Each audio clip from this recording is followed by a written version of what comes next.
Yo, what's up sa inyong lahat mga ka-Tekno? Welcome back sa ating channel and for this video, mayroon tayong gagawin ngayon isang Skyward 40 inches, no? Kung titingnan mo yung kanyang screen, parang negative na po yung repair natin, pero ito yung gagawa natin ng paraan at sana ay magawa natin ito ng maayos, no? And magsisimula yung video pagkatapos ng intro.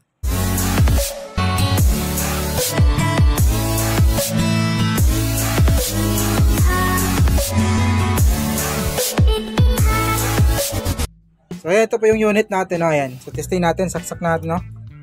Ayan, meron siyang standby. Pindutin natin yung power. Yun. So, unang bukas, tingnan natin. Hope natin yung, ayan. Ito po yung kanyang display, oh, nung unang pagbukas. Ito yung kanyang display. Ayan, oh. Ayan yung kanyang picture. Tapos, ayan, makawala. Then, ayan. Mga ganyan po siya. So, kung titingnan mo siya, parang tagilid yung repair, no? Kasi parang malala na yung sira ng panel. Pero yan yung susubukan natin gawin at para magawa pa natin ang paraan at ma-repair natin ang ganyan mga problema ng screen, no? Ayan. So, panel issue pa pang ganyan kasi. Panel issue po yan. Ayan, no? Panel issue yan. Ayan. So, yan yung gagawin natin ngayon and buksan lang muna natin at para makita natin yung loob. Ito, nabuksan na po natin, no? Ayan. Ito yung kanyang loob, power supply, mainboard, tapos LPDS din. Yung kanyang top board dyan sa may ilalim. Tapos, meron siyang dalawang ribbon na nakasipirit dun sa left and right side ng ating panel, no? So, yung model nito is, ano siya? Skyward 40E2000D. Ayan, so lagay lang muna natin yung cover dito. Yan. Then, saksak natin ulit kasi voltage checking tayo. Tingnan natin kung kumpleto ba yung supply ng ating top board, no? Ayan. So, saksak natin. Tapos, ready natin yung tester. Dito lang muna lagay natin yung tester dito. Ayan. Ayan. So, power on ka lang. Ayan, so power on natin. Unang gagawin natin nito, check natin yung kanyang supply, yung mga importanteng supply tulad ng BGHP, BGH at saka BGL. So dito tayo mag-uumpisa. So meron naman siyang anong tawag dun sa screen na yon, medyo pangit, no? Bar lines, horizontal lines at saka ano, basta kita nyo naman kanina nung pag-testing natin, no? So pag ganon, tansya ko kompleto yung supply. Kasi kung walang supply talaga yung yung BGH, BGL, wala yung supply na yon, blank screen lang sana yung makita natin. So meron tayong nakikitang fine lines sa bar lines sa screen. So ibig sabihin yan, andun yung supply na yon. So check natin para masiguro. Saan na tayo? Ito, BGH muna tayo. BGH natin. So yung BGH natin is meron po siyang 29 volts, so normal. Okay. So dito naman tayo sa BGHP, ayan, BGHP natin, medyo mataas. Ayan, normal yan, 30 volts. So yung BGL at BGHP, medyo mataas yung BGHP natin. Kasi BGH high po yan. Ayan. Kaysa BGH natin. Ito din, next natin is yung ano ba bang mga supply dito? Yung VDD-AM natin, ito. VDD-AM. Check natin kung ilang supply ito. So, meron siyang 8 volts. Tapos, katabi niya is Bcom. Yung BCM, Bcom yan. Ito. Yan, no? Check natin. Bcom natin, 7.4. So, normal, good. At saka yung BGL natin dito yan sa may gilid, oh. Ayan. BGL, label niyan. Ito. Check natin yan. BGL. So, meron tayong nasukat na negative 8. So, pansin nyo, normal, buo yung lahat ng supply dito sa may top board natin. Pero, bakit ganun yung display? So, pag ganitong panel, Innolux panel to eh. Innolux. Ayan, Innolux panel yung gamit. Itong klaseng panel na to, wala po siyang, clock or CKB lines. Hindi. Clock nga. Clock signal. Tsaka swapping, wala po yan. So, ibig sabihin nito, ito ay isang non-GIP panel. walang clock pero meron tong side cup. Pag ano naman, merong clock, yan yung tinatawag na GIP panel. So dito, makikita nyo naman dyan, ayan, nakikita nyo, meron na po tayong ito, magnetic wire. So sa mga technician, alam na yan kung bakit nagkakaroon ng magnetic wire dito. Galing po yan dito sa may side cup natin. So yung side cup nya, meron po tayong apat na side cup dito sa may sa panel na to. Bali binuksan na po natin to, entry na bullshot natin para mapibilis yung video, no. So papakita na lang natin yung pagbukas nito at para makita niyo yung kanyang side cup. Ayan. So ito, binuksan po natin yung kanyang panel and makikita natin dito, meron po siyang apat na side cup. Ayan, oh. Apat na side cup. And then nag-bypass na rin tayo dito. Ayan, oh. Ito yung bypass natin, BGL line. Dito sa may side cup natin, ayan yung magnetic wire natin na pumapasok doon sa may papuntang top board. Ayan. So ito, magnetic wire number 33. Ito yung babypass natin doon sa may top board natin mamaya. Ayan. So pakita na natin para makita nyo na pinaklas natin yung panel. Bali nakita nyo naman yung apat na side cup natin. Then nag-bypass na rin tayo doon sa kanyang BGL, kasi BGL supply yung kulang. Okay yung BGH natin, nandun yung BGH, yung kulang is yung BGL lang. So nag-bypass na tayo, nag-connecta na tayo ng magnetic wire doon. So ito na po siya, ito po yun, ito po yung wire na galing sa may side cup natin dito sa may bandang baba. And then ito po yung number ng side cup natin, no. Hindi ko napakita yung video natin kasi medyo mahirap po siya videohan kasi nandun tayo sa labas.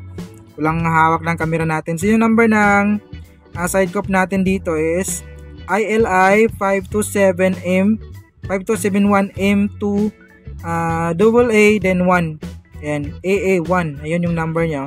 Tapos ito naman yung kanyang level. Ayan, ito yung kanyang level, oh. Bali dito, dalawang BGL. Same lang yan.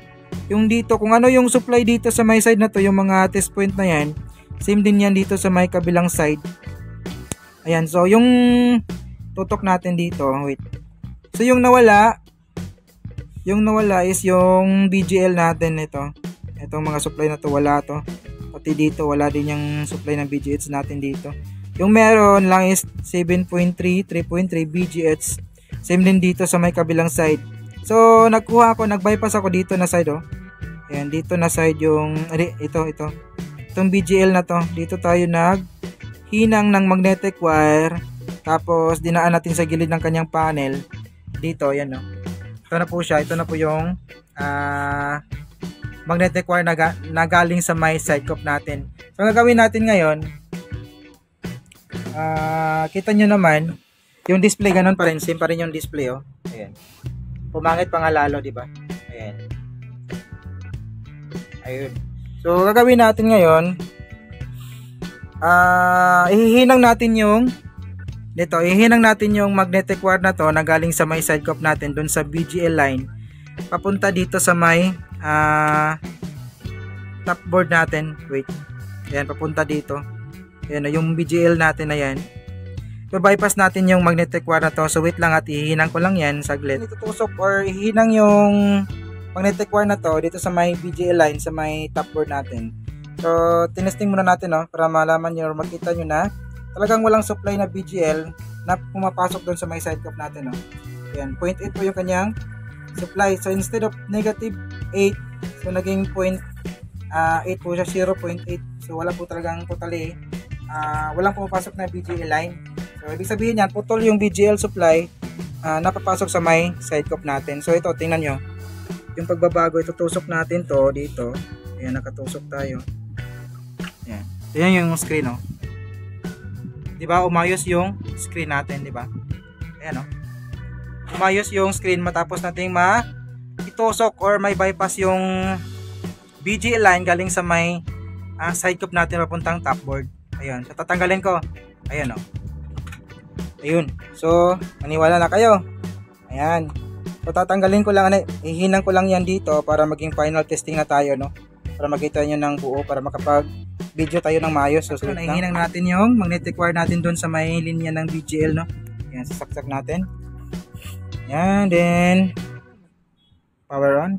Nako, nagtatain na naman yung video natin, no? So, nag-automatic on na siya. Tingnan natin. Ayun, normal na po yung logo ng Skyward. Yan, no? Diba?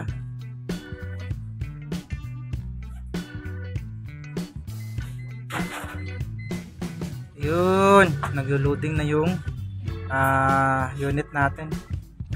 Nag-start up na pala, nag-start up.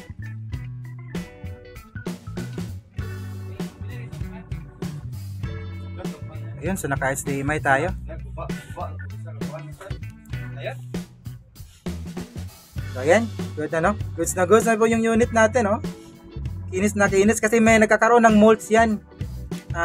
Yung unit natin nagkakaroon ng molds yung kanyang ilalim ng screen, diffuser tapos panel. So ang ginawa natin, linisan po natin nung yung panel niya mismo, yung glass, linisan natin ng tawag doon, wipe out para mawala yung mga tatak ng molds na parang may bilog-bilog na kulay puti. Tapos yung kanyang diffuser, hindi po siya kailangan na ng wipe out kasi masisira po yung kanyang image, parang mag-iiba. So ano lang yung tawag doon, yung hindi basa or hindi basa na tuwalya, tawag doon, sa basahan. Hindi basa na basahan yung ginamit natin para lang mawala yung molds niya, kasi yung pinaka-grabe talaga yung nakadikit yung molds dun sa kanyang glass ng panel sa may likod, no? Ayan. So, sa mga ganong problema, minsan sa mga ibang technician maliban na lang sa mga nakapanood ng video na to, maliban sa iyo na nanonood nito na hindi ka kasali. Yung ibang technician kasi pag mga ganong problema niya, umaandar yung yung letter key, yung katamaran. So instead na maayos pa sana kung binaklasin yung panel tapos tiningnan kung may side cope at nag-bypass ng voltahe kung ano mang kulang doon, tinatamaan ng umiiral yung katamaran, kaya hindi na maayos kasi nga siguro yung decision na panel, sira yung panel, palitan ng buong panel. So yung may-ari naman is ayaw naman sa mga ganong repair, no? Ilan lang yung mga may kaya yung presyo ng panel. So yun lang, kailangan talaga natin ng tiyagaan, pag technician, tiyagaan talaga para makuha yung, kung sakaling may posibilidad pa na ma-repair yung unit, yun, ma-repair natin. Pero meron talagang panel or unit na mahirap na talaga at hindi na talaga kaya sa repair, no? Yun yung kailangan ng papalitan ng buong screen. Ayun. So pag technician, kailangan laging tiyaga, iwasan yung katamaran. So hanggang dito yung video natin mga paps, no? Maraming salamat pala sa mga tiyaga. At sa nanood, mega big as always, and this is your service, Ryan Crosset Tech. See you in our next video. Bye bye.